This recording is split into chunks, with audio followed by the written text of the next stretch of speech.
Oke, sampai ketemu pada kesempatan kali ini. Kita akan membahas tentang materi yang terakhir, yaitu manajemen tata kelola. Manajemen tata kelola di materi yang ke-10 kalian bisa cek dari mulai slide yang kedua ya. Nanti ada beberapa yang akan kita bahas, antara lain ada pengertian manajemen, fungsi manajemen, dan sarana manajemen, dan sebagainya. Kita masuk langsung aja, karena ini banyak, ada 34 slide ya. Pengertiannya kalian bisa pelajari di slide ketiga, kemudian langsung ke fungsi atau proses manajemen. Fungsi atau proses manajemen itu ada POAK ya, planning, organizing, actuating, controlling ya, atau leading. Kemudian yang di sini yang ingin saya tekankan adalah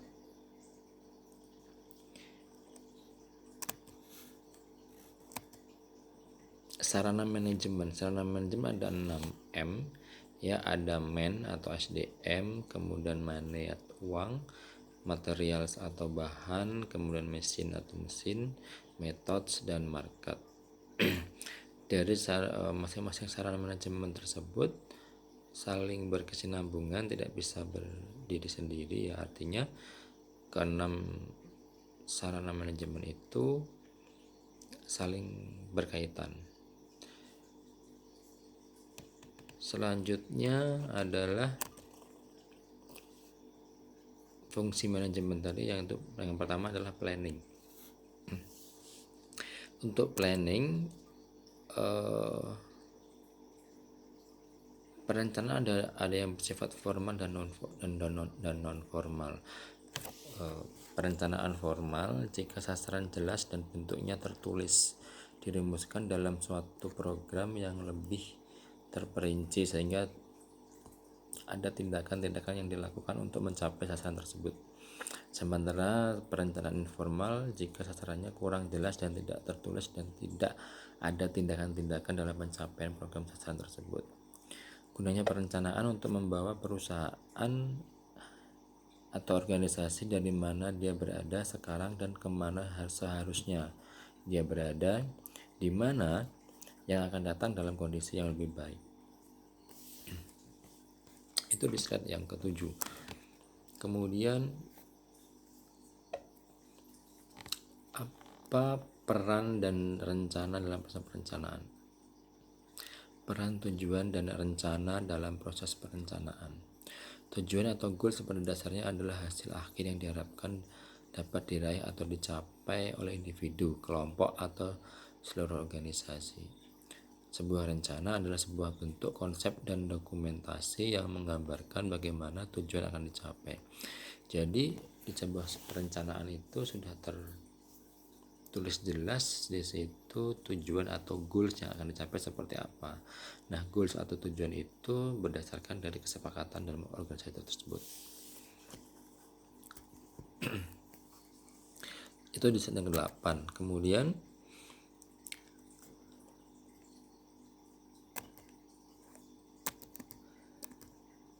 jenis-jenis tujuan dan rencana. Jenis berdasarkan jumlah. Tujuannya ada single goals atau tujuan tunggal, kemudian multiple goals atau tujuan yang banyak. Sementara untuk rencananya adalah rencana sekali pakai atau single use plan, kemudian rencana yang digunakan secara terus menerus atau standing plans.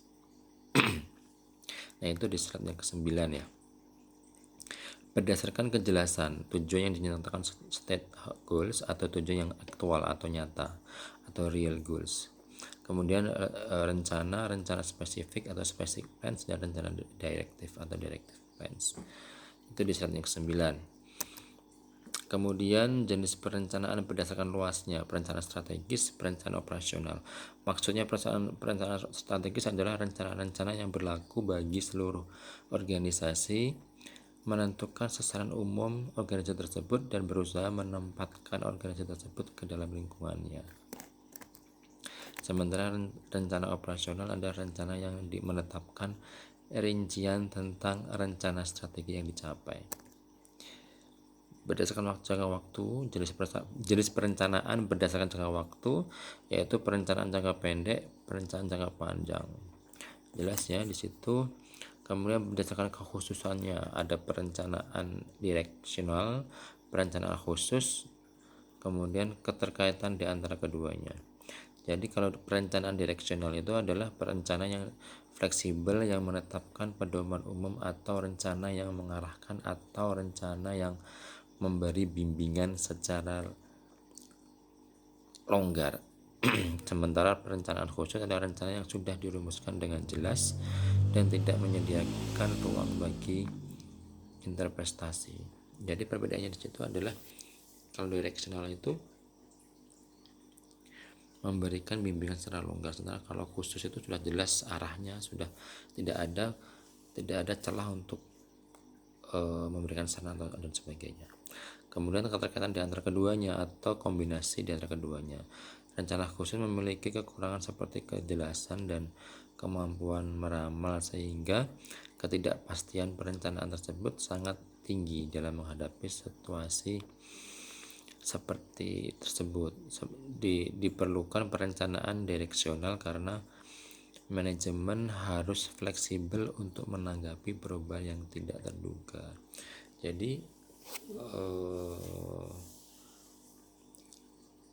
kekurangan dari perencanaan khusus itu tidak ada kejelasan yang bisa diprediksi seperti itu. Kemudian jenis perencanaan berdasarkan frekuensi penggunaan, ada perencanaan sekali pakai, ada perencanaan tetap. Kemudian ada proses penyusunan perencanaan. Ya, pertama ada merumuskan tujuan, kemudian mengidentifikasi sumber daya, kemudian mengembangkan rencana tindakan, serta implementasi dan evaluasi.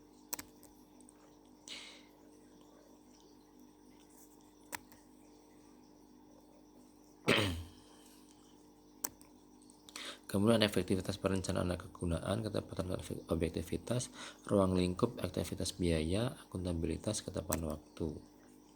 Teknik-teknik perencanaan ada pengamatan lingkungan, peramalan atau forecasting, kemudian patokannya atau benchmarking. Jadi dalam pembuatan teknik-teknik perencanaan itu bisa melakukan pengamatan lingkungan, peramalan atau forecasting, dan benchmarking. Itu di slide yang ke-16.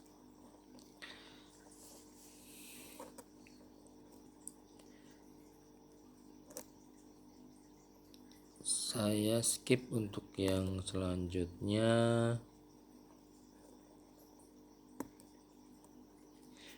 Organizing.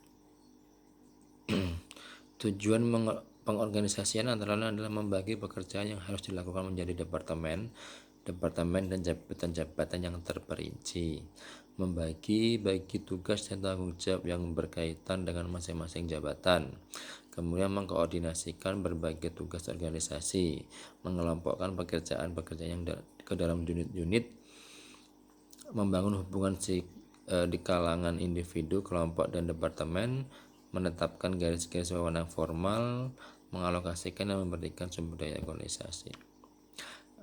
Jadi di unsur-unsur organisasi ini antara ada spesialisasi kerja, departemen spesialis, rantai komando, rentang kendali, sentralisasi, dan desentralisasi.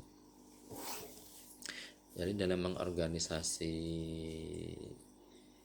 atau pengorganisasian, faktor yang penting yang harus diperhatikan antara lain adalah spesialisasi kerja. Jadi seseorang itu punya skill ataupun keahlian di bidang apa, nah itu bisa diberikan spesialisasi kerjanya sesuaikan dengan skill ataupun kemampuan yang dia miliki, atau bisa dikatakan backgroundnya di bidang apa.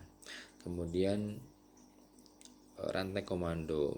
Ketika memberikan komando itu harus jelas, tidak tumpang tindih seperti itu. Kemudian rentang kendali, sentralisasi dan desentralisasi. Itu tadi di slide yang ke-20 ya. Kemudian bentuk-bentuk organisasi, ada bentuk organisasi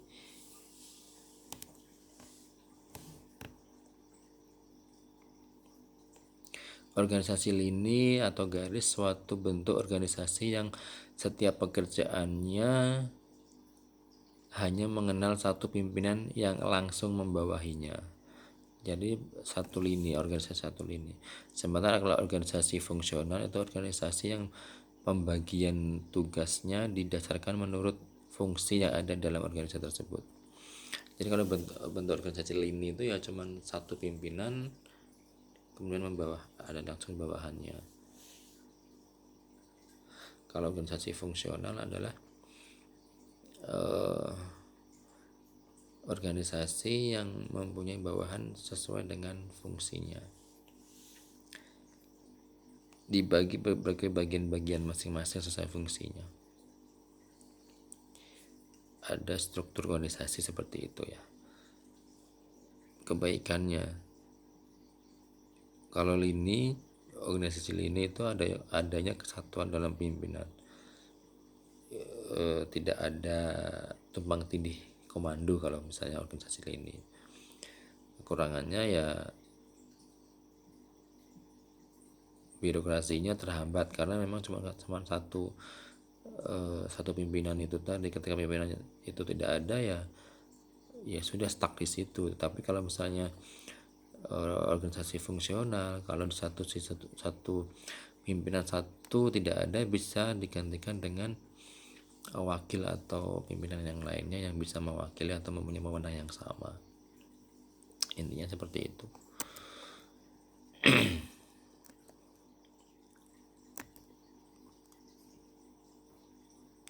Pada yang selanjutnya ada organisasi matriks dan organisasi divisional. Organisasi matriks itu organisasi manajemen proyek, yaitu struktur di mana para spesialis dari bagian-bagian yang ada disatukan untuk mengerjakan proyek khusus.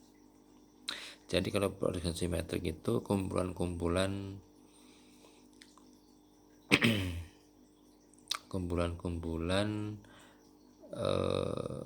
para spesialis untuk mengerjakan proyek. Sementara untuk organisasi divisional adalah suatu bentuk organisasi yang membagikan tugasnya dibagi menjadi beberapa unit yang tidak otonom, yang tiap-tiap unitnya mempunyai sumber daya untuk beroperasi secara mandiri. Jadi kalau divisional itu lebih besar kesempatan untuk berkembang, karena setiap divisi mempunyai kesempatan untuk mengembangkan sendiri.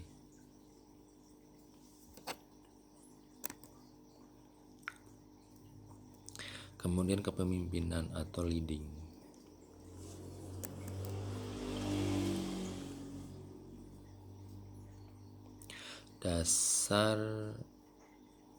Dasar penetapan kepemimpinan ada berdasarkan expert power atau kepakaran, atau berdasarkan reward power, berdasarkan referensi power, berdasarkan paksaan force power, dan legitimasi power. Yang dimaksud dengan kepakaran itu ya orang yang memiliki kemampuan menciptakan atau kreatif dan memiliki prakarsa atau inisiasi. Jadi memang seorang pemimpin itu dipilih karena memang dia expert di bidang itu atau mempunyai keahlian di bidang itu. Sementara kalau kepemimpinan berdasarkan reward atau power, yaitu menunjuk seseorang untuk menjadi pemimpin atas dasar kontribusi yang sudah diberikan. Artinya mungkin karena dia mencapaikan target penjualan, kemudian dia akan menjadi director of marketing seperti itu, atau director of sales seperti itu. Kemudian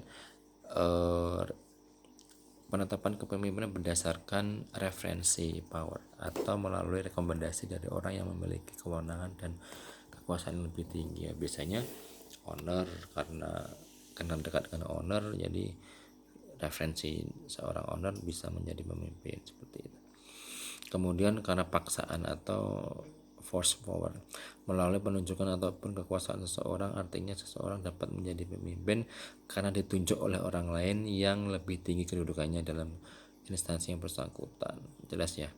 Kemudian karena legitimate power, jadi melalui pemilihan orang banyak, biasanya hal ini terjadi dalam organisasi politik, serikat pekerja, organisasi kesenian, olahraga, dan sebagainya. Lazimnya pemimpin yang dipilih orang banyak ini bertugas dalam jangka waktu yang terbatas 2 tahun, 3 tahun, dan seterusnya. Itu di slide yang ke-24. Kemudian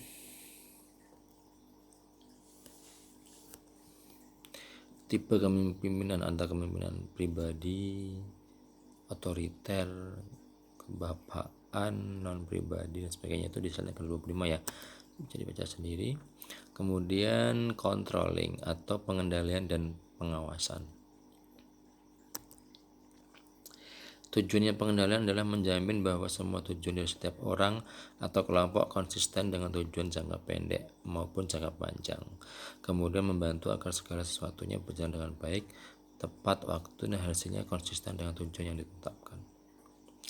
Jenis pengendalian, ada pengendalian internal dan pengendalian eksternal. Pengendalian internal antara lain merupakan pengendalian untuk semua proses dalam internal organisasi. Sementara untuk yang eksternal adalah semua proses pengendalian yang dilakukan dengan pihak luar organisasi seperti pemasok, supplier, pelanggan, pemerintah, dan sebagainya seperti investor.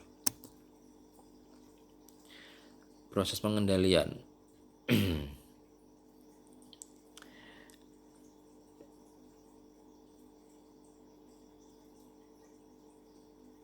Proses manajemen strategi, kompensasi dan keuntungan, disiplin pegawai.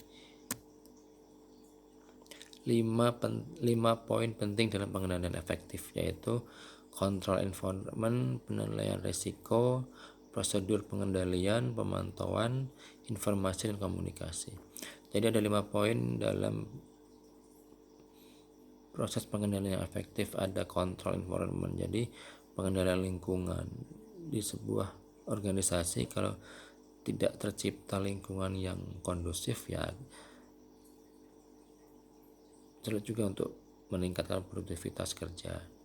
Kemudian penilaian risiko atau risk assessment, jadi bagaimana kita bisa merencanakan atau bisa mengendalikan resiko-resiko yang akan timbul ketika sebuah rencana itu diterapkan. Kemudian proses pengendalian, pemantauan, dan informasi dan komunikasi. Nah, informasi dan komunikasi sangat penting. Ketika terjadi miscommunication, maka pengendalian akan bisa terhambat. Pengawasan, pengertiannya adalah proses dari keseluruhan pelaksanaan kegiatan organisasi untuk menjamin agar semua pekerjaan yang sedang dilakukan berjalan sesuai dengan rencana yang telah ditentukan sebelumnya. Tipe pengawasan pendahuluan, concurrent, umpan balik. Itu ya, itu di slide yang ke-30.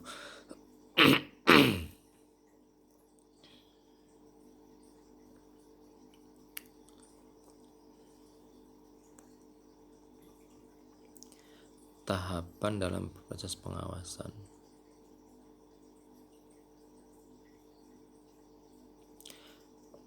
Penetapan standar, penentuan pengukuran pelaksanaan kegiatan, pembandingan pelaksanaan. Itu di slide yang ke-31 ya. Ada tahapan dalam proses pengawasan. Metode pengawasan, ada metode pengawasan yang digunakan manajer di dalam pelaksanaan pengawasan langsung dan tidak langsung.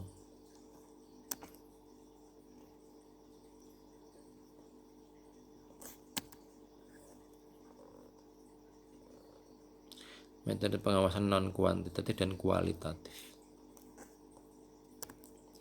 Itu slide yang ke-32.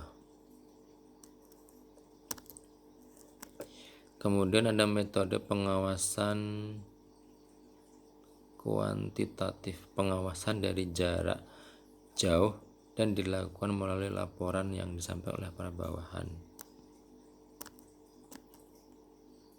Itu kuantitatif.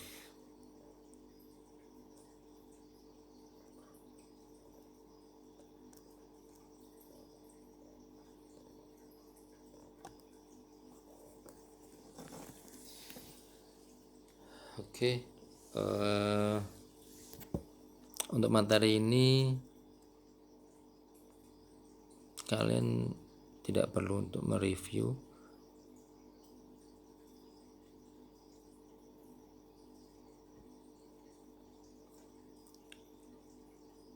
Untuk mempersingkat waktu, mungkin nanti kalian langsung presentasi aja dari hasil tugas kalian yang kemarin dikumpulkan. Per orang maksimal 10 menit untuk presentasi. Baik, mungkin sebaiknya kita pakai Google Meet semua dulu aja ya. Oke, terima kasih. Selamat beraktivitas kembali.